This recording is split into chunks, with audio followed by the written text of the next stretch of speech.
Hi, welcome to Books to Boardrooms with Dr. Kiran.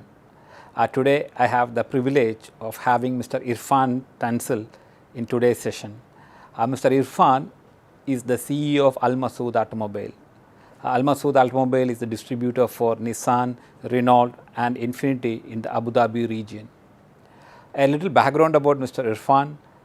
He got close to 40 years of experience in the automobile sector. He took the CEO position of Masaood in 2017.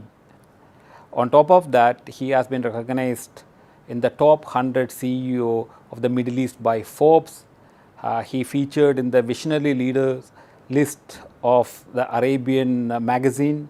He has been recognized as the CEO of the Year by the CEO magazine, as well as he has been recognized as the Visionary of the Year by the Entrepreneur magazine. It's my pleasure and privilege to host you in this particular Books to Boardroom show. Thanks a lot for coming. Pleasure is all mine, Dr. Kiran. Thank you for having me. So let me start the interview asking this question. Under your leadership, Masaood Automobiles have won multiple awards. So, for example, you have won for Masaood the Nissan Global Leader Award. You also won Global Nissan After Sales Award. From Infiniti, you won the award for the Outstanding Performance Award. For Renault, you won the award for the prestigious Global Partner Award. And then you also won multiple awards for Masaood. So can you share how you manage, what sort of strategies you adopted to transform Masaood to be a world-class dealer? Yeah, with pleasure, with pleasure.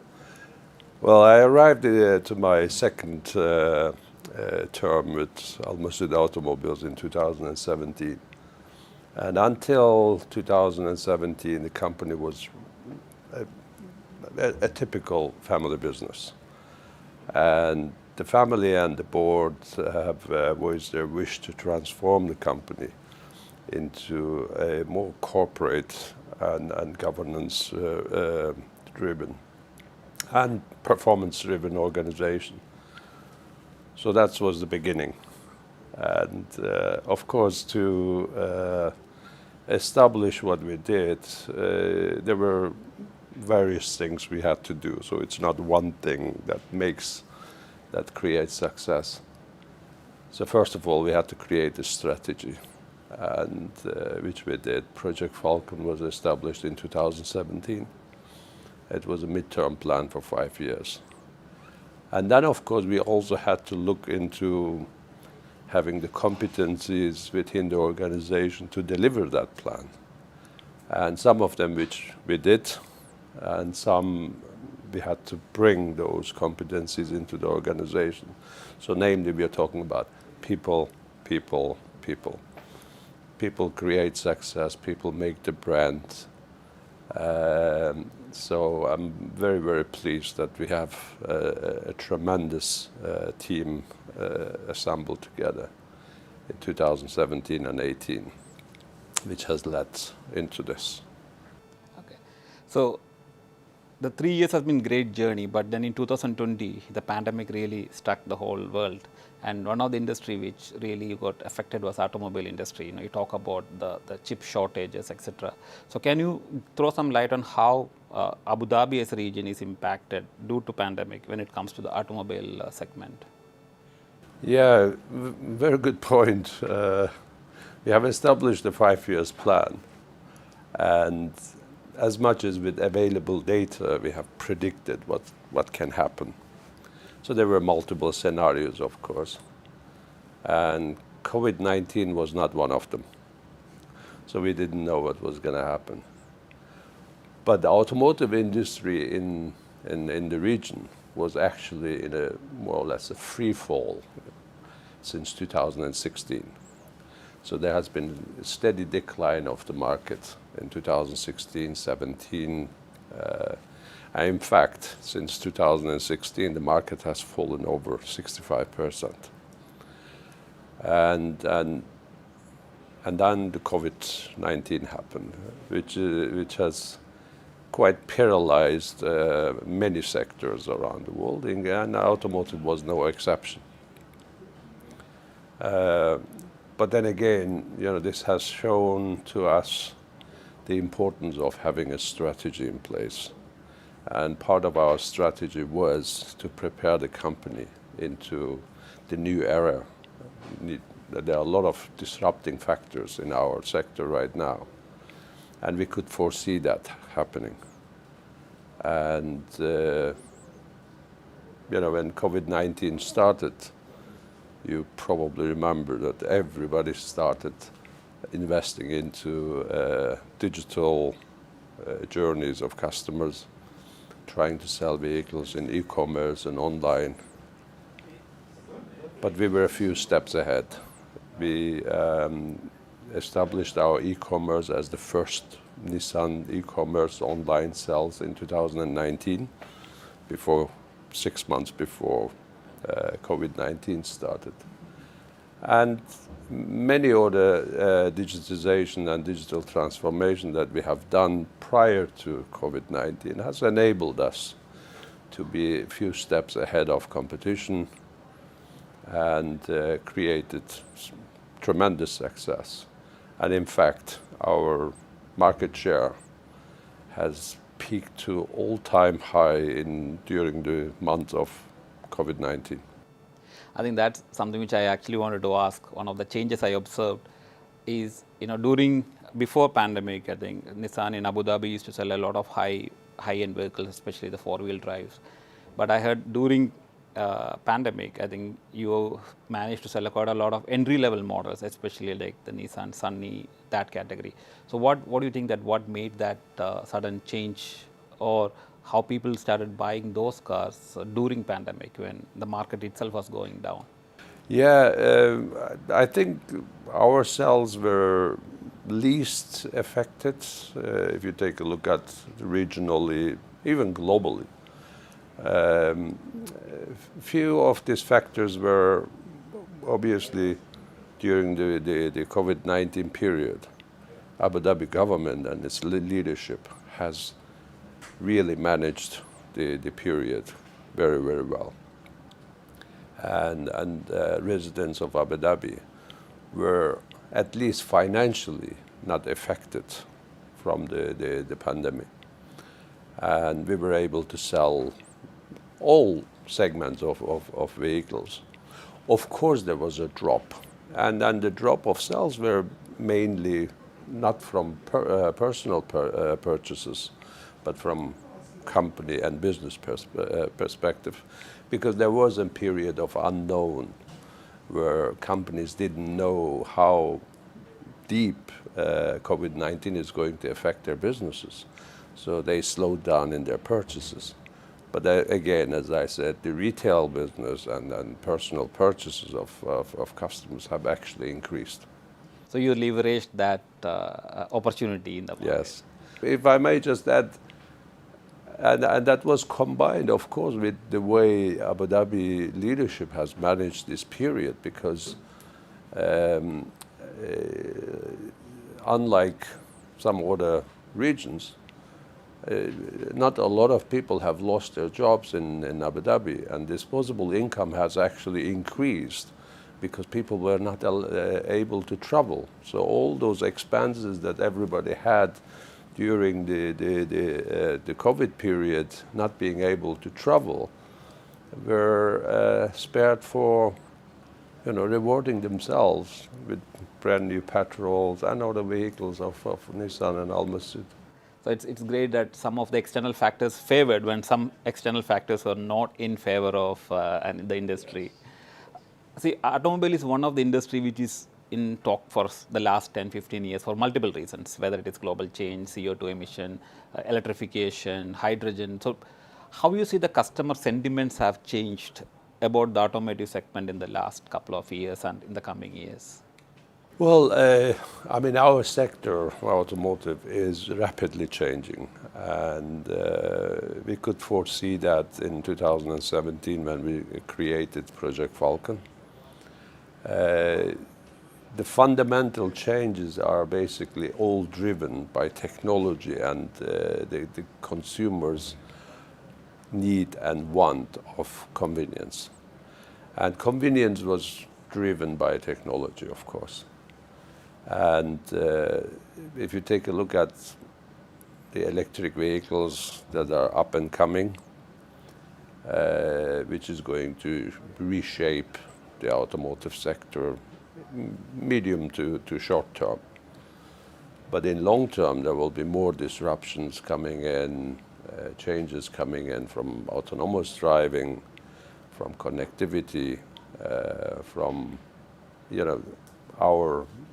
one of our brands, for example, Nissan, is the leader of intelligent mobility, which has been in the program for over 5 years now. So change is here to happen, and there's nothing that will stand in the way of change. And it is all about being proactive. It is being a few steps ahead and be ready and be lenient to change. It's a cultural matter. So when you talk about this change, this is all about the technology, the EV and autonomous vehicles. But does it change the people in terms of, do you think people think about like owning the vehicle, So there's a lot of change happening about the ownership you talk about. Is that going to change, like people will stop buying cars, or is it going to be a change in that? I have to be careful now with what I say. Yes and no. And I'll explain what's yes and what's no. People's buying behavior moving from ownership to usership is a trend, and especially driven in the West from cosmopolitan cities. And the younger generation, millennials, they do not want to own cars because logically, if you're going to use a car for an hour a day, why would you want to pay for 24 hours? So that's the essence. But also there's other factors like convenience, right? So in the big cities, in the cosmopolitan cities, people, when they own cars, they can't really drive into the cities. There is a problem of parking spaces. Their movements are restricted. And actually, because of widely available of mass transportation in those countries and cities, it is more convenient to be in a metro and in SkyTrain and in buses rather than driving themselves. So these are factors that drives this behavior. Of course, there is also the facts that when you own a car, there's depreciation on the car, there's selling, there's fixing, there's repairing. So all these factors goes away. So people tend to now more and more go towards leasing. So basically, from ownership to usership, there is a severe shift. However, this shift has had a roadblock, which is COVID-19. So when COVID-19 came, people really didn't want to drive somebody else's car. So, but in longer term, this is going to be the trend that's going to accelerate and happen. Now come to the no part. I mean, owning a car is something substantial, right?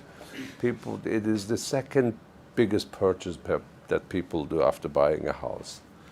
So there's this convenience of, stepping down and then starting your car, and there's this driving pleasure that a lot of people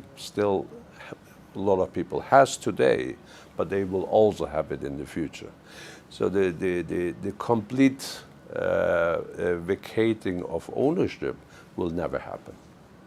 And in this part of the world, even it will take longer that to happen, because people enjoy their cars. It's a status symbol for some. It's convenience for another. So yes and no. Yeah, I think I was very sure about this part. The culture plays a very important role, and I think owning that car, it gives a lot of pleasure.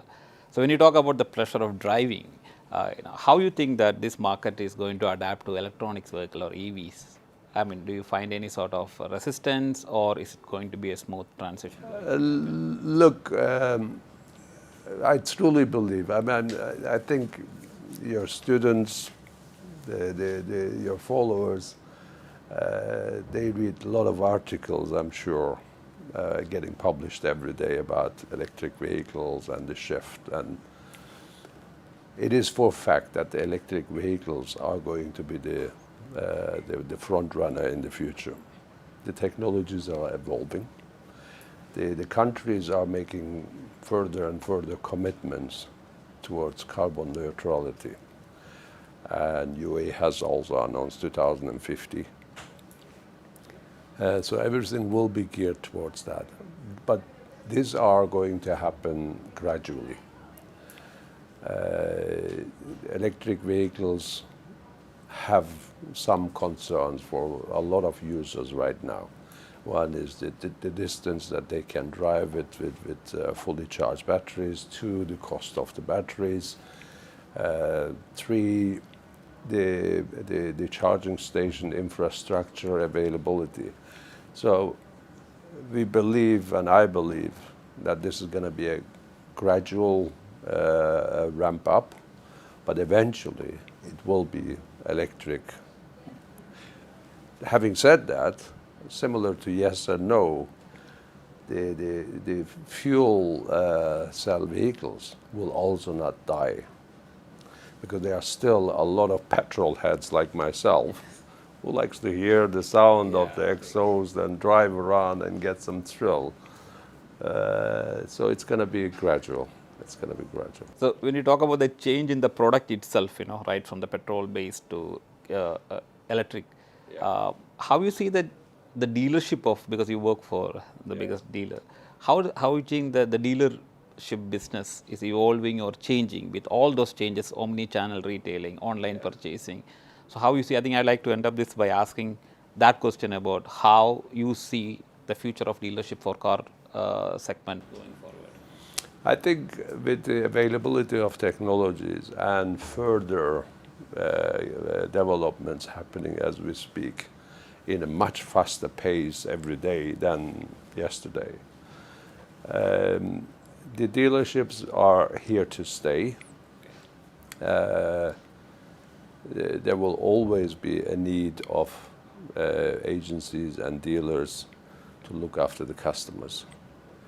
And if you take a look at, for example, when every vehicle becomes an electric vehicle in the country, they will still need services. They will still need. So what the agencies need to do is they need to adapt towards the new era. And adaptation to new era is digitization, it is online access to customers, it is providing as much convenience as possible with the help of technology, there will be, in terms of electric and electronic aspects of the vehicles, there will be online solutions.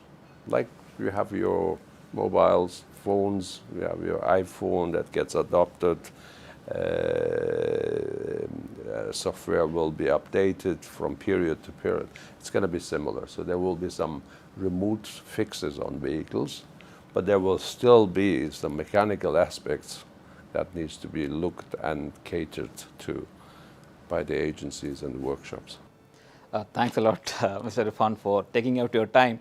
I think a couple of takeaways from the interview, I would like to summarize it for the students and the professionals who are watching it, is one, for an organizational success, people is very important, and driving a good culture, having proper strategies and plan which will help you organization to succeed and get rewarded. I think that's something which, and during COVID, you've shown that as an organization, you peaked the sales. The second thing is change, and it's constant, and you are going through, or we all are going through, an industry, or every industry is going through constant change. So preparing yourself, adoption of the right technology so that you can implement it and understand what the consumer needs. So people, change, consumer, I think these three things are the mantras which will help organization to sustain, grow, and to be there sustainable for a long period of time. Thanks a lot for your time. It was a pleasure talking to you. And Pleasure was all mine. Thank you very much. thanks a lot. Thank you.